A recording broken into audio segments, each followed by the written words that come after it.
अनिल विज के तेवर तो अब कहीं ना कहीं फीके पड़ गए हैं, लेकिन नायब सिंह सैनी के सामने एक बहुत बड़ी चुनौती अभी हरियाणा में बची हुई है और वो है चुनौती है हरियाणा निकाय चुनाव।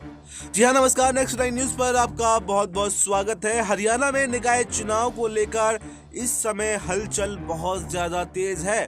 इस बीच प्रदेश सरकार में मंत्री अनिल विज ने केंद्र के साथ ही राज्य के मुख्यमंत्री नायब सिंह सैनी के काम की भी अब तारीफ कर दी है। इसके अलावा उन्होंने ये भी कहा है कि नगर निकाय चुनाव में अगर बीजेपी के प्रत्याशियों को जीत मिलेगी तो विकास की गाड़ी फिर ठीक से आगे बढ़ेगी। अम्बाला में मीडिया से बातचीत में मंत्री अनिल विज ने कहा कि केंद्र में बीजेपी की सरकार है। प्रधानमंत्री नरेंद्र मोदी जी विकसित भारत बनाने की कोशिशों में जुटे हुए हैं। हरियाणा में भी बीजेपी की सरकार है। हमारे पार्टी के मुख्यमंत्री नायब सिंह सैनी लगातार प्रदेश के हित के लिए ही काम कर रहे हैं। आपको बता दें कि इससे पहले अपनी ही सरकार पर अनिल विज ने जमकर हमला बोला था और नायब सिंह सैनी पर बड़े आरोप भी लगाए थे। उन्होंने कहा था कि नायब सिंह सैनी इन दिनों उड़न खटोले पर सवार हैं, जब वो नीचे आएंगे तो उनको पता चलेगा। इसके अलावा प्रदेश अध्यक्ष मोहनलाल बड़ौली के खिलाफ भी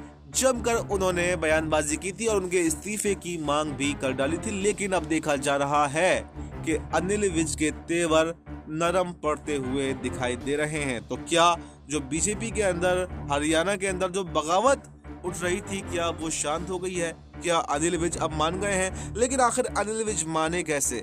आखिर अनिल विज को मनाने के लिए क्या किया गया? क्या कोई बड़ी जिम्मेदारी यहाँ पर उनको मिलने वाली है? क्या कोई बड़ा मंत्रालय यहाँ पर मिलने वाला है? आखिर अनिल विज अपने तेवरों के लिए जाने जाते हैं, तो क्या अनिल विज डर गए हैं या फिर यहाँ पर कोई बड़ा ऑफर उनको दिया गया है कि बड़ी जिम्मेदारी आपको दी जा सकती है? आखिर बदले बदले अंदाज में अनिल विज क्यों नजर आए, ये देखना काफी दिलचस्प हुआ है। और आने वाले समय में निकाय चुनाव के बाद में क्या उन पर कोई एक्शन बीजेपी ले सकती है, ये भी देखना काफी दिलचस्प हो जाएगा। और पल पल की अपडेट हम इस पर आपको देते रहेंगे। फिलहाल इस खबर में इतना ही। आप देश दुनिया की तमाम बड़ी खबरों के लिए आप देखते रहिए नेक्स्ट 9 न्यूज।